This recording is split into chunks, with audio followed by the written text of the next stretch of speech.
Matthew 27 is the climactic chapter describing the trial, crucifixion, death, and burial of Jesus. It captures the fulfillment of Old Testament prophecies and reveals the depth of Jesus' sacrifice for humanity. In verses 1 through 10, the chief priests and elders decide to hand Jesus over to be crucified. Seeing that Jesus is condemned, Judas is seized with remorse. He returns the 30 pieces of silver to the chief priests, confessing, "I have sinned by betraying innocent blood." They indifferently reply, "What is that to us? See to it yourself."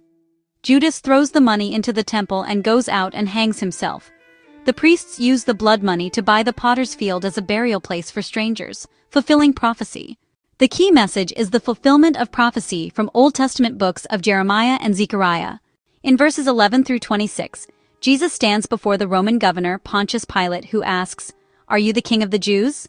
Jesus answers simply, "You have said so." To the accusations of the priests, he remains silent, to Pilate's amazement. It was customary to release a prisoner at the feast. Pilate offers the crowd a choice between Jesus and a notorious prisoner named Barabbas. Pilate's wife sends him a message, "Have nothing to do with that righteous man, for I have suffered much because of him today in a dream." Persuaded by the religious leaders, the crowd demands Barabbas be released and Jesus be crucified.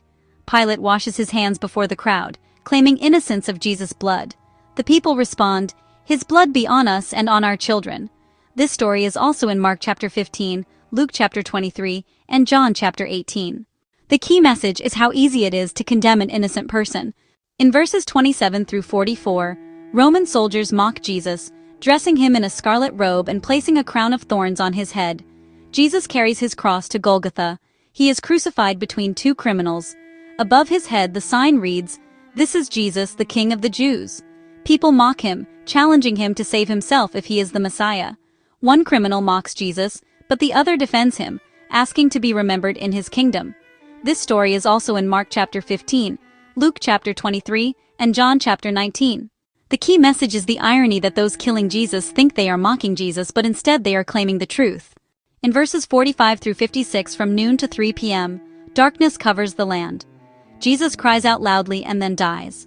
The temple curtain is torn in two from top to bottom, symbolizing direct access to God through Jesus' sacrifice. The earth shakes, rocks split, and tombs open.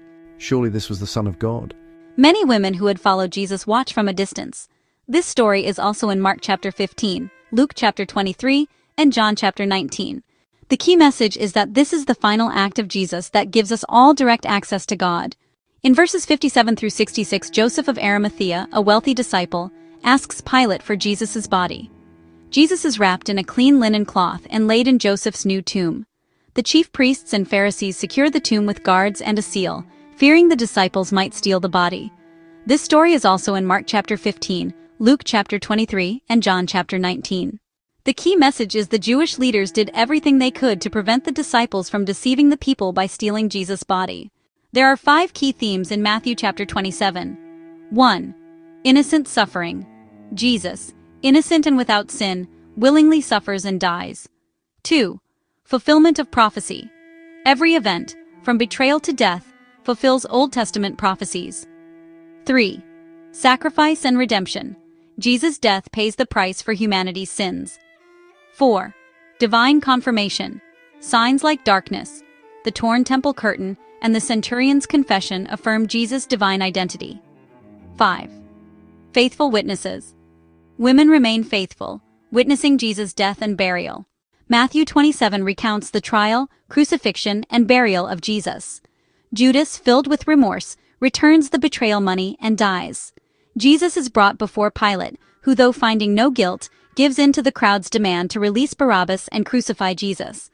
Jesus is mocked, scourged, and crucified between two criminals. Darkness falls over the land as Jesus dies, the temple curtain is torn, and a Roman centurion declares him the Son of God. The chapter ends with Jesus being placed in a sealed tomb under guard, setting the stage for the resurrection. Matthew chapter 27 should challenge all of us to ask ourselves, do I understand the depth of Jesus' sacrifice and its significance for my salvation? Am I aware of the access to God made possible by Jesus' death?